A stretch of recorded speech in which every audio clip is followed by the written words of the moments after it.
Hello మిత్రులారా, ఈ వీడియోలో మనము జూన్ 13th ఆఫ్టర్నూన్ సెషన్లో ఒక 2 ప్రశ్నలకు సంబంధించి ఎక్స్ప్లెయిన్ చేయమని నన్ను అడిగారు. దానికి సంబంధించిన వివరణ చూద్దాము. The name given to the number system by Greeks.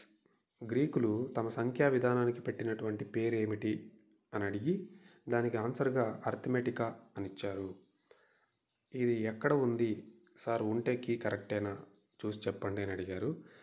గమనించండి, ఇది గణిత శాస్త్ర బోధనా పద్ధతులు తెలుగు అకాడమీ బుక్లో మనకు 12వ పేజీలో ఉంది. గ్రీకులు అంకగణితం అనే హెడ్డింగ్ కింద చూడండి. గ్రీకులకు వారి సంఖ్యా విధానము గణన విధానాల మధ్య విచక్షణ చూపే అలవాటు ఉంది. వారి సంఖ్యా విధానానికి అర్థమెటికా అని, గణన విధానానికి లాజిస్టికా అని పేరు పెట్టారు. క్లియర్గా ఉంది కదా. మనకి ఎగ్జామ్లో అడిగింది సంఖ్యా విధానం కదా, కాబట్టి దీనికి ఆన్సర్ అర్థమెటికా అనేదే సరైనది అవుతుంది. Option 1 is the correct answer.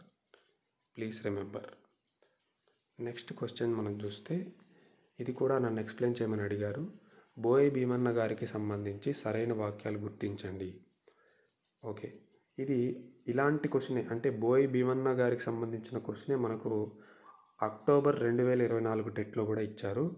మళ్ళీ అలాంటి ప్రశ్నే రిపీట్ చేశారు. పాలేరు నుండి పద్మశ్రీ వరకు అనేది వీరి స్వీయ చరిత్ర. అవును, కరెక్టే. గుడిసెలు కాలిపోతున్నాయి అనేది వీరి నాటకం.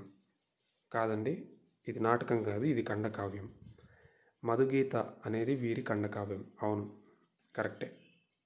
వీరు కేంద్ర సాహిత్య అకాడమీ అవార్డు పొందారు. అవును, గుడిసెలు కాలిపోతున్నాయి అనేటువంటి రచనకే వీరు కేంద్ర సాహిత్య అకాడమీ అవార్డు కూడా పొందారు.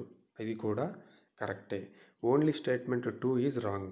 కాబట్టి option 4 is correct answer.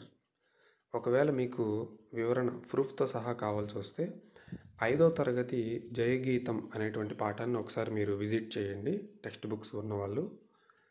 Page number 23లో మనకు ఈయన గురించినటువంటి కవి పరిచయం ఉంది. అక్కడ ఫస్ట్ లైన్లోనే చూడండి, పాలేరు కూలిరాజు అనేవి మాత్రమే నాటికలు అని ఇచ్చారు.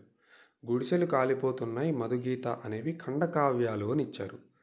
కానీ ఆప్షన్లో ఏమిచ్చారు, గుడిసెలు కాలిపోతున్నాయి అనేది నాటకము అని ఇచ్చారు. అది నాటకం కాదు, ఖండకావ్యము. అందువల్లే స్టేట్మెంట్ 2 అనేది మన క్వశ్చన్లో రాంగ్ అయింది.